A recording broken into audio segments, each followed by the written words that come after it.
It's 10 p.m. Do you know where your children are? I told you last night, no! It's time for the After Hours show. My calculations are correct. When this baby hits 88 miles per hour, you're gonna see some serious Hosted by DJ Immortal. Toss the spectacles.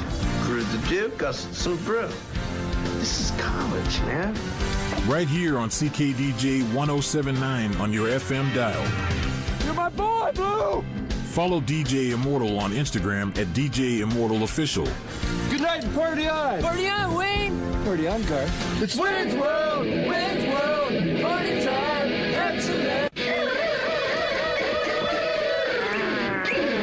Okay. All right, excellent. Woo!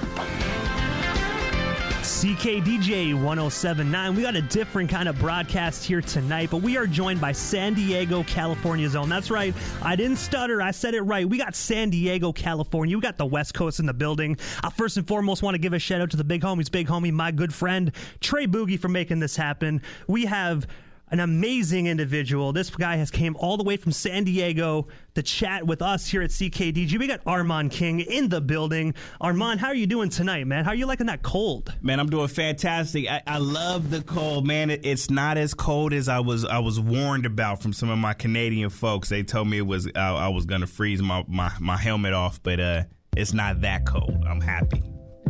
I gotta say, I'm glad that you're enjoying it. I will admit, I'm Canadian and I can't even deal with 90% of this cold. So I gotta say, I'm glad someone in the studio tonight is enjoying that cold. But I think it's because I'm Canadian and I'm so used to it. And I've always wanted to be in California. So you're used to palm trees. Down here, we got pine trees. Well, hey, man, I think it's so beautiful, man. And it's always, the grass is greener on the other side. And I guess we could say the snow is always whiter on the other side. So when I got here and I seen these piles of snow, I've never been in snow like this before in my life, man. It's beautiful. So, and I'm just excited to be out here in Canada, in Ottawa. I'm feeling great right now. That might be what's keeping my temperature up, man, the excitement. And I know before we went live, I do know we have the Instagram going up here as well. So the Instagram individuals got a chance to hear it. But you had a little bit, you got to experience a little bit of Canadian cuisine when you were down here as well. Like, what did you actually eat at that restaurant you actually went to right off your flight? Man, so right now I just had some battered shrimp with a little sweet chili sauce on top of some mac and cheese. But the good thing I had, I guess it's pretty common around here, but I had a fried pickle inside a pickleback. Ew. Delicious. Oh, man, you can't go wrong with fried pickles. It's definitely a Canadian delicacy, but one of the best. But I'll say this again since we're live. I know everyone's thinking it. You have to try yourself a poutine, cheese, fries, and gravy before you head back on that flight to San Diego. You got to try poutine. And I know poutine is how you say it, poutine? Poutine, yep. So the people I was just dining with, they told me the same thing. So that's 2 times I've heard it in the past hour, and I just got here. So that means that is the thing to do. It definitely is, man. I'm doing it. You can't visit Canada without sliding back a poutine. Absolutely. But I do know as well that you're a very busy individual. You're here for 3 days. You got the Traffic Jam 2025 convention that is going to be going down starting tomorrow, and we're going to be getting into that. But I got to take you back to the beginning of your journey, man, and what led you not only to CKDJ 1079 today, but also to Ottawa for Traffic Jam 2025. Can you tell us a little bit more about your beginning story and what led you actually to being an activist for so many amazing organizations out there in California?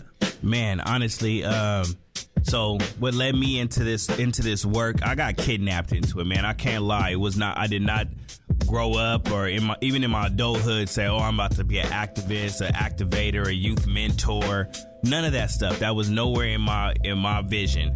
And just really realizing after living through the loss of life of multiple of my best friends, my brother, and actually growing and surviving through it was bad, man. Out of 8 of my best friends, I'm one of 4 that's still alive.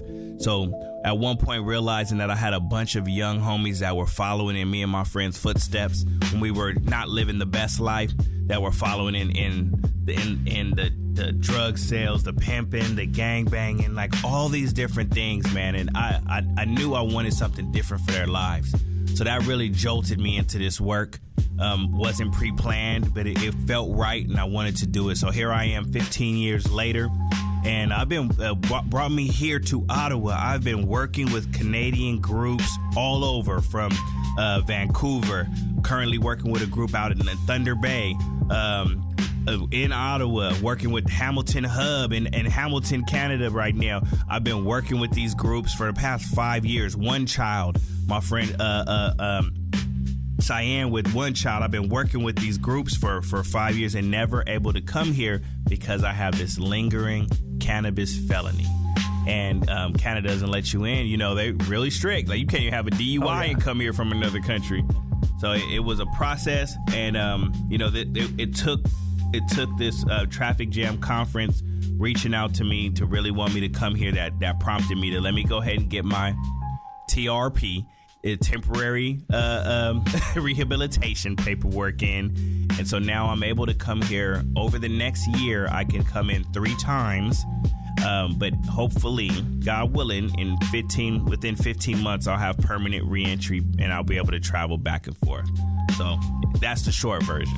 Hey, and I got to say, I'm glad that you're here with us today. I got to say, I'm not going to get too deep into it, obviously, because we do have CRTC regulations, but I will say this first and foremost. When it comes to cannabis, I mean, I really don't think there's a big issue because it did just recently get legalized here in Canada. So I think when it comes to cannabis, it shouldn't really matter whether or not you should come over or not. I mean, when it comes to cannabis, just let the man over. You know, paperwork shouldn't be involved. Passport, fly on over. You know, it is what it is. Absolutely. And, you know, I got the charge when I was 21 years old, fresh out the military. I got the charge in San Diego, where I'm from. But now it's legal there, too. But at the time, it wasn't. So I've had this lingering 22-year-old felony for cannabis, but we're gonna get that rectified. And even when I told immigration when I was on my way, and they kind of like laughed, like, "Oh my God, is that what you got in trouble for?" You know. Yeah. But also, Armand, you are actually a director and developer for the service called Walk With Me Impact. I was wondering if you can actually just tell us a bit more about this organization, and of course, how can more individuals, not only in San Diego, but at the possibility down here in Ottawa, for us to get more involved with this organization? Oh, see, that's the beautiful thing. So Walk With Me Impact, we produce education material for nonprofits, for schools, for community-based organizations, for parents, for families.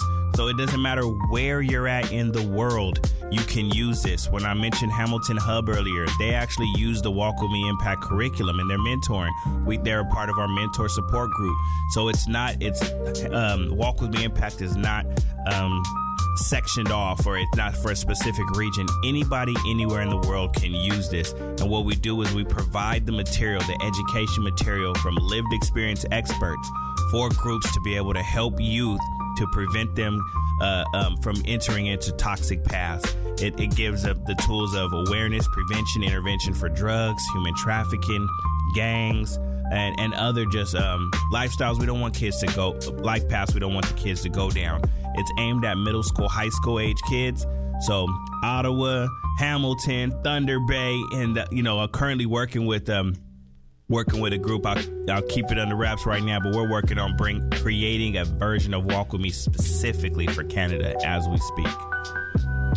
And I got to say, I'm glad that you actually said that, because it's organizations like this that we need, not only in San Diego and in the California area, but we need this all over the world, including Canada. It's organizations and stuff like this that you put together that are really needed, man, because a lot of people, it seems like they don't really care. Some people do, but a lot of individuals really just kind of seem to see this kind of stuff and kind of sweep it under the rug. But I'm glad that individuals like you are really out there, really getting the word out there and just telling people what you can do and what these companies can do for individuals that are suffering. Yeah, absolutely. And it's you know, some people like to just complain and talk about the problems. I'm not that person. Yes, I recognize the problem. I might even talk about it for a minute. But if I'm not coming with a solution, if I'm not coming with something tangible that people can use to really help rectify the problem, then I don't feel right talking about it. It's just talking about it and talking about it without walking about it. So this is the creation of this material. It is based off work I've done for the past 15 years, but I know I can't be everywhere. But I've developed these skills and this knowledge over time that I wanted to be able to help other people everywhere that wants to use this, wants this help, so that they can do the work. And like I said, coming from lived experience, academia is in there, but academia is second. This curriculum and program is based off of folks that have really been through these walks of life, of the gang activity, of the drugs, of these different things. So, and I feel they're one of the best teachers, the ones that have walked through the fire. And also, May 9th of 2024, you had the opportunity to do a TED Talk out there in San Diego, where you spoke about the magic of mentoring at-risk youth. I was wondering, how did that opportunity actually come to be? And of course, what was it like just being up on the biggest lecture stage, talking about your past experiences? Because TED Talk is such a phenomenal and legendary, huge platform. Absolutely. And TED Talk's origination is right here in Canada, right? Did you know that? I actually did not know that. So like they say, you learn something new every day. Yeah, so TED is a Canadian platform. And so there's franchises of TED throughout the world. And I had the blessing of being able to be on TEDx San Diego. And let this be a testament too. So the process of me getting on TED, it took 3 years. And I really wanted it. I put it on my vision board. I put it on, I wanted it so bad. I tried out the first year for it. They put out applications. I tried out, created a video, went in, heard nothing. Basically got denied. Then I did it a second year. When they put out the application again, I got denied again. Didn't get in. Third year comes around, application comes my way. I started to fill out the application and I stopped. But in that process, they know I was applying because of the online, however, when you apply online, they know whoever's entering, and I stopped. They called me, and the person who called me said, Armand, we would really like you to complete this application and turn in your video. When I got that call, I hung up. I was excited. I'm like, wait, they're not just going to call me unless they want me. So I said, what the heck? Let me do this. And I did it. I got called into a room of, I got called the callbacks. So it was 28 finalists, and we all came to this room. And out of 28 finalists, they were going to select 7 of us. And in that room, before we even tried out an audition in person, they told us there was over 700 applicants. 28 was the finalists, and they were going to narrow that down even more. But they also told us, if you made it this far, it's because we already want you. And then they said, if you missed it before and you're here, we wanted you before, you just didn't fit the lineup. So I could have easily, and for everybody else, you be this close, you're knocking at your goal, you're pushing at your goal, you want something real bad, and it's not happening in the time you think it should happen. You're not striking gold when you think it should happen, and you're so quick to push a shovel away, so quick to put okay, I'm done, I'm not doing this no more. And you might have been right around the corner from your dream position, your dream goal, hitting that target, but you gave up and walked away. It's not on your time. Put in the work, nurture the seed, plant the seed, and keep going if it's something you really want. I almost walked away, man. And then I finally hit and got my TED. That's a bucket list thing for me that I was able to knock off. Blessed. Almost walked away. Never walk away. You never know how close you are.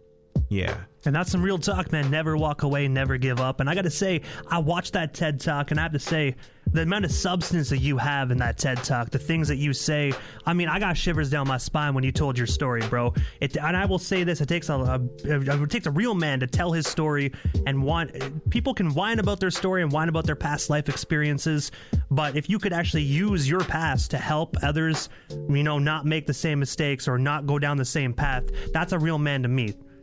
You can whine about your past, but it's the individuals like yourself, man, that want to teach these youth, this is the way to go, this is what you should do, this is what you shouldn't do, and that what makes you a real man, dude, because you're taking your past experiences and teaching the youth and guiding the youth. I appreciate that, and nothing against anybody else. That's just, like I told you, that wasn't what I necessarily thought my life was going to be. But I felt that call, and I felt that tap on my shoulder to go do this work. And I do feel fulfilled by doing it. There are other things I want to do with my life individually, but it's almost 2 decades now. I've been just dedicated to helping folks, and I think for the remainder of my life, in some way, or everything that I produce is going to help somebody in some way with the good intentions behind it. So, yeah, that's life for me, bro. And also, man, aside from like the TED Talks and all the amazing stuff you do, on top of more amazing stuff, you're also an author that has written many books, many amazing books, that is. But I was wondering, what actually made you put your experiences onto paper and share them with the world? And of course, where can we snag ourselves a copy of these books here today? Man, so it's in you, not on you. I've been writing my whole life since I was a little kid. I remember writing my first comic books and stories. Like, I've always loved it. I wish it was nurtured more as a kid, but we're not whining about the past. We're doing what we can with it now, right? So my first book was actually called Big Romance, Little Finance, tips and tricks on things you could do romantically for your spouse on a budget. That did that. And I just wrote that because I get these ideas, and I stayed up. I had a little office, and I was still 1 foot in the streets, 1 foot out, but I had this office. And when I was still hustling, I just started writing this book. And then I wasn't planning on putting it out or doing nothing with it, but it sat there. And then one day, when I was in the fully good life of doing good, doing better, a friend of mine heard me speak on human trafficking on a stage at a college campus. And she worked for the district attorney's office, the DA's office. And she said, Armand, I've never heard anybody speak from that perspective before. You need to share this with people. So she actually helped me compose this book. The book I just brought to you, Raised in Pimp City. And this was around 2019. This came out since then. Curriculums, multiple books. Just put out a book. It's my first book in Spanish on fentanyl, alto al fentanilo. And put out 3 different comic books. I'll give those away for free. I've put out about 120,000 comic books in the past couple years. And I just enjoy doing it. But where you can find my books on Amazon, you go to Amazon Books, look up my name, Armand King. They're there, all geared towards helping people in some way, shape, form, or fashion. With more to come, man. I'm writing a book right now on Facebook. Every day I put a pic. Small steps equal great distances, right? A lot of people put off writing books and want to write a book. If you did a paragraph, a page a day, a page a week, you'll look up in no time, you wrote your book. Instead of just putting it off. One day I'm going to write this book. One day I'm going to do this. You might not have the time right now, but you have 30 minutes. You have an hour, if you woke up an hour early every day, what's that? If you woke up an hour early, that's in a year, that's 360 hours. Yeah. 360 hours you could apply to something. Just 1 hour earlier a day. You can do it. Make the time. Let alone all the other time we mess off. Turn the TV off half an hour early. You got the time. Yeah, exactly. You got the time. And like the old saying goes, tomorrow is never promised. So if you want something, get out and do it, because you never know if you're going to be blessed with tomorrow, man. Every day is a blessing. So treat it. Live every day like it's your last. Do what you got to do. As long as if you're breathing and you're walking around, do what you want to do. Live your dreams, man, because you only got one life. That's it. I don't know any cats. I know some cats, but I don't know any human cats. The cat got 9 lives. I don't know how many we got. So there's no continues. This is not a video game, Sonic the Hedgehog. You can't push reset. You can't build up lives. Okay, when this one's gone, I got another one. Nah, get it now. And you can't use mushroom like Mario, and the next thing you know, get a 1-up. You can. We might get in trouble. But hey, so squeeze every drip you can out of your life, man. Do not go to that graveyard with leftover ideas. Get it out, man. Get it out. And before we move to the topic of your books, man, I have to ask, because you had me at comic books. I'm a huge comic book nerd. So when it comes to comic books, did you do your own illustrations? Did you do the drawing as well, or did you just do the writing aspect? Ooh-wee. So concept came. I was 21 years old. 22 years old, and I was incarcerated, and I was in United States Penitentiary, Atlanta, laying on the floor, a 2-man cell with 4 people in it. You do the math. They were over 200% occupancy. Felt like a third world country. It was two dudes on the floor. I was one of them, being one of the youngest. No blankets, no pillows. Highly creative, and I came up with this concept of this superhero family. And then from there, the concept grew and grew. And I came home from prison and started drawing. I created this whole world, like an adult Merry Melodies type of cartoon world, right? And slept on it, but I always would come back and work on it. It's my dream goal. I will have a cartoon now. We're working on the animated cartoon now.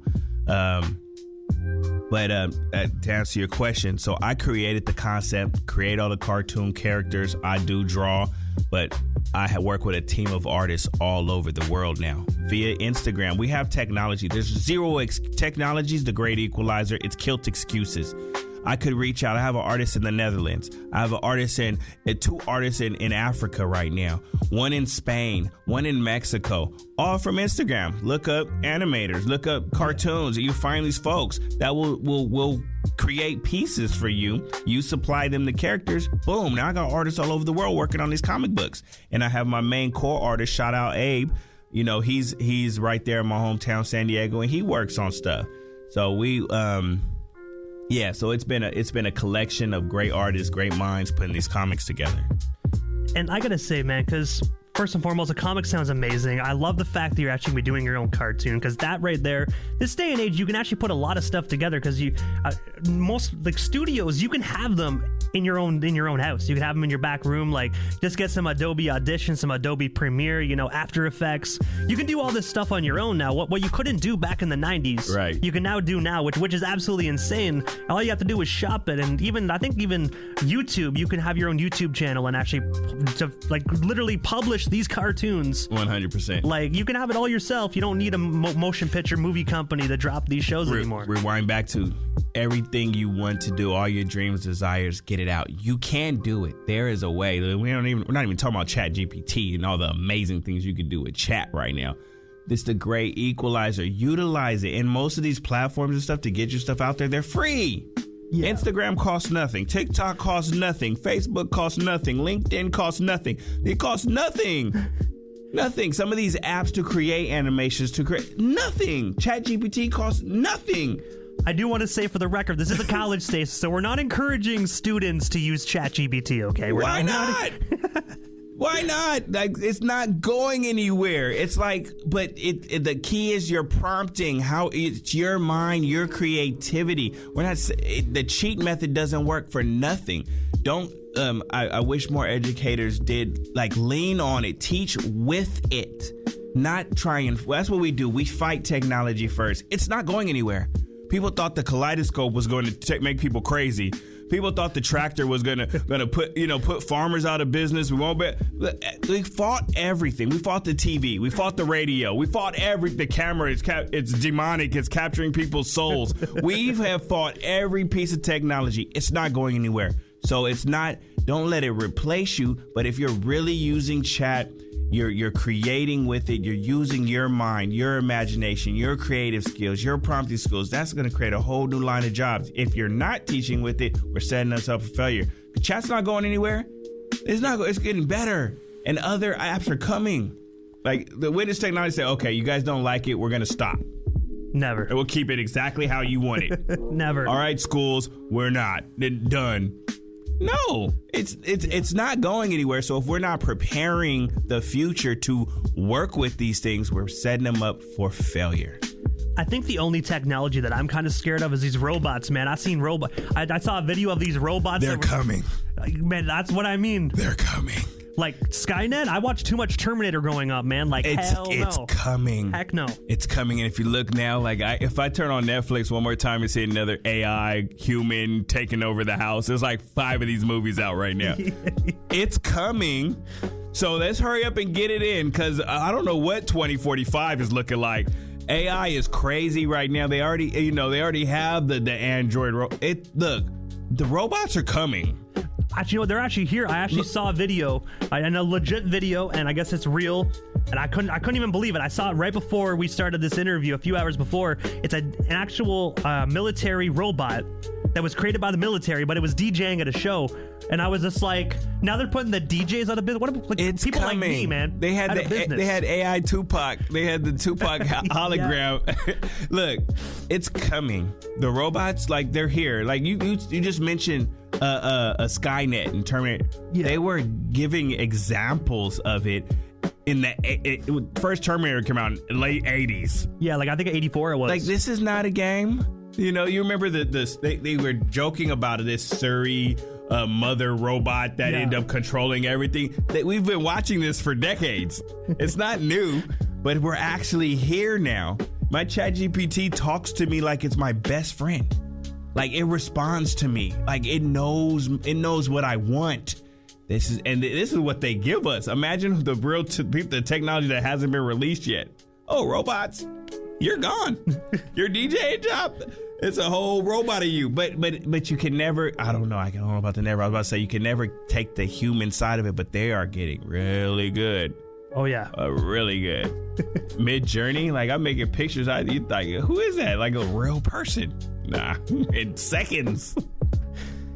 And starting tomorrow and until February 21st, you will be attending and speaking at the Traffic Jam 2025 convention that will be taking place at 102 Greenview Avenue. Let me say that one more time, 102 Greenview Avenue here in Ottawa, Ontario. Can you tell us a bit more about this convention? And of course, what is all going down for yourself and the rest of the convention within these 3 days? So it's beautiful. I'm so excited to be at this conference. It's a Traffic Jam conference. You have stakeholders all over that have been working in different elements of the anti-trafficking movement.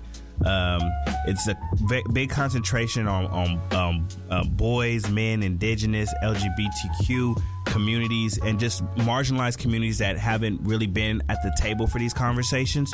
So I'm looking really forward to bringing the heat. There's going to be some people that don't like me. There's going to be some people that love me, but I'm not going to hold anything back, and I'm going to speak on my truth, because coming from my backgrounds where we were involved in the other side of this, we were the ones. So being able to come in and and share that perspective, because if you look around, I was just having this conversation with two people that are part of the event coordination, and there's no real programs out there for men, for boys that want to get out or don't want to get involved. There's no real understanding of them. It's just incarceration. And you hear people, it's so scared, they're like, lock them up or kill them, man. And we're like, how do we help this young man? Because no kid wakes up at 6, 7 years old and says, I want to get involved in trafficking.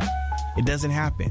It's a lack of resources, opportunities, mentorship missing that we need to concentrate on there, or we'll just, it's like repairing a table with 4 legs and all 4 legs are broken and you're only repairing 1 or 2 of the legs. The table doesn't stand up. Anything you set on there slides off. So I'm looking forward. I've been engulfing my brain into this, what I'm going to bring. And where I'm from, growing up, we should say from the hip to the lip. So I mean, come from your gut, from your soul, through your heart and out your mouth, not even giving yourself time to think about it. It's coming right out. So I'm coming from the hip to the lip. It doesn't get more authentic than that. So I have the keynote on Thursday morning. And then Friday morning, I have a workshop talking about how community organizations can work together. You know, and a big concentration on Canada, as the majority of the population coming to this conference are Canadian. So helping groups on how to work together to find solutions for the trafficking problem, not just keep talking about it. I hate just talking about things without coming with solutions. And we have some brilliant minds going to be there over the next few days. So I'm excited. And I got to just give some love to Tre Boogie, San Diego, California's own. The big homie's big homie. A guy that I had the opportunity to be friends with in the music industry for years, grew into a partnership, brothership, And I got to talk a little bit about him, man, because he's the one that really connected these dots. Like, Armand King would not be sitting in this studio right now without Tre Boogie. So with that being said, how did you get connected with Tre, man? And of course, what is it like on your end, just working alongside the big homie's big homie, CEO of Boogie's Flavor, Tre Boogie? Man, Tre Boog, where do I start? That's my big brother, man. And it's the universe is small. I think I just posted something about coming to Ottawa, and he was like, hey, you need to meet DJ Immortal. 5 seconds later, it's probably been like a week, 2 weeks now, and now here I am sitting with you in a whole nother country right now. Yeah. That's Tre Boog. Tre Boog is powerful. He's a connector. He's a motivator. That's my big homie, man. I've known him. I've walked through 7 lifetimes. He walked through probably about 17 lifetimes. I met him back in the day. I ain't gonna say what we was doing, but we was back in the day making some moves, making some power moves. He was the big homie. He was the plug. We was getting on. We was doing our thing. And since then, I watched him grow into a community leader, a deacon, helping serve the community, and now being one of the main figures in my city when it comes to the hip hop community, keeping people together. pushing positivity. He always keeps me involved in things, always gives me the opportunity to be on any of his platforms. So that's Tre Boogie. That's the Tre Boogie I know and I love. And I'm and look how that he connected the dots. Yeah. Now I'm sitting here with you right now, DJ Immortal. You feel me? So shout out Tre Boogie, like you said, the big homie's big homie. That's my big bro. Hey, man, I got to say my big brother as well. I know I never physically met him in person in the flesh, but, you know, we grown that social media friendship. We chop it up. We talk on the phone all the time, you know what I mean?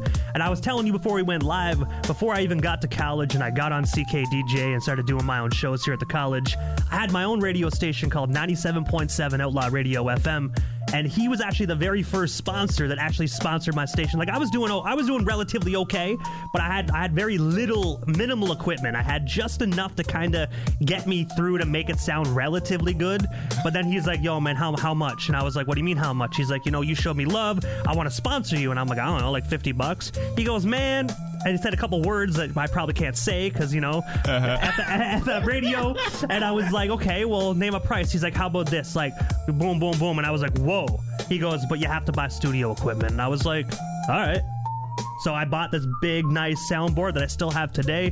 I cut a hole in the desk. I actually made it look real. And, you know, shout out to Tre Boogie, man. He's the one that really took 97.7 FM Outlaw Radio from, like, you know, amateur hour to, like, one of the biggest hip-hop radio stations. So if it wasn't for Tre, I don't think I'd really have the passion to be sitting in this chair, venturing off to college and broadening my horizons in the broadcasting industry. So Tre, for that, I know you're listening. I love you, brother. Hey, look at that, man. So that's powerful what you just talked about right now. And I said the earth is our turf. I just posted this today on my I posted on my social was don't be the block may have don't be confined to your block, your area. This is just my only little space. We're humans. We're bigger than that, man. The love that we can share is bigger than just your immediate area.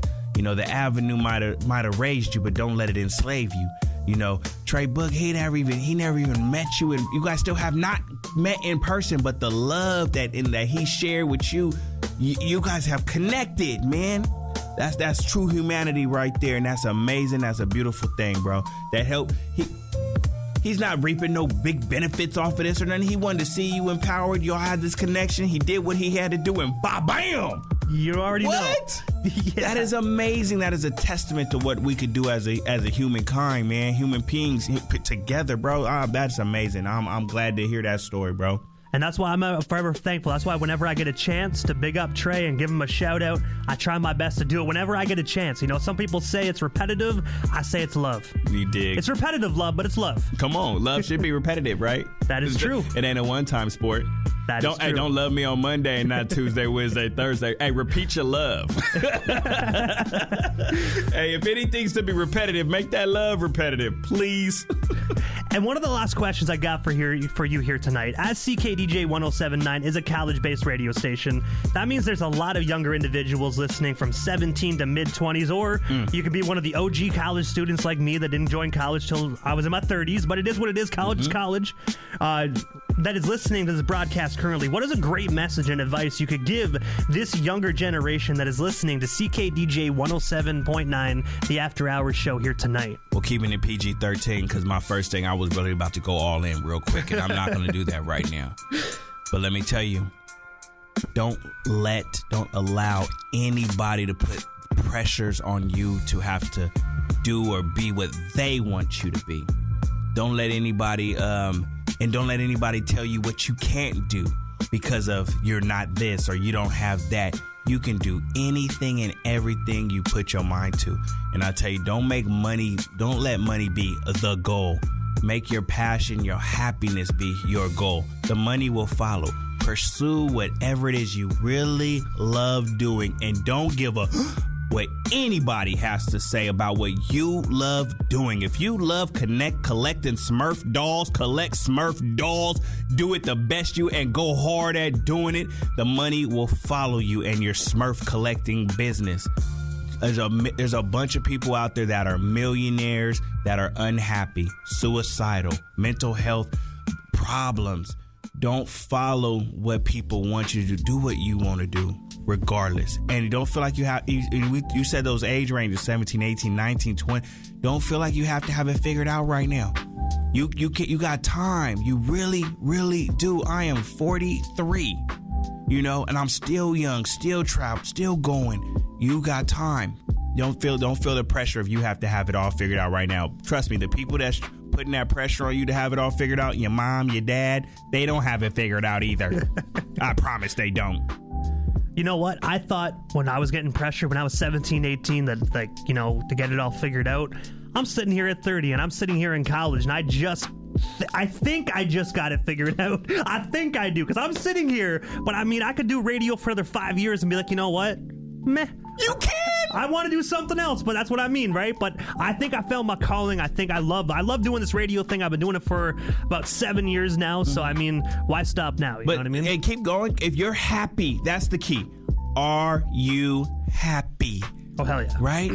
And in 5 years, the radio, you have this one interview and somebody says something that sparks you. You're like, oh, I want to try that. Go try it. Yeah. Go do it. And see if it makes you happier too. Man, everybody, no one has it figured out. Everybody's messed up.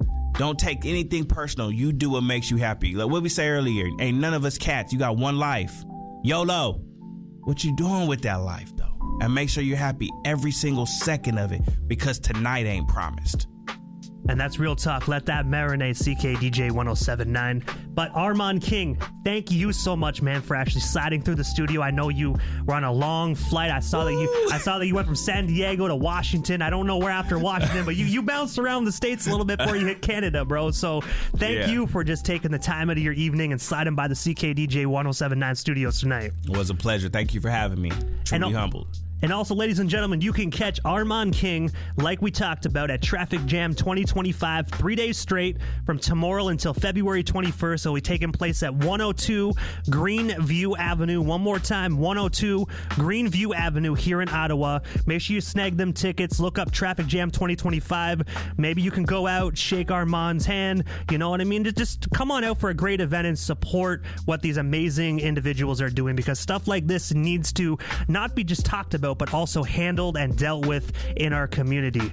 We're going to get right back into the music here. Here is High and Dry by Schoolhouse right here on CKDJ 1079. One more time, shout out to Armand King for sliding by the studio. One of the coolest individuals I had the opportunity to chat with. And remember, check him out, 102 Greenview Avenue, Ottawa, tomorrow until February.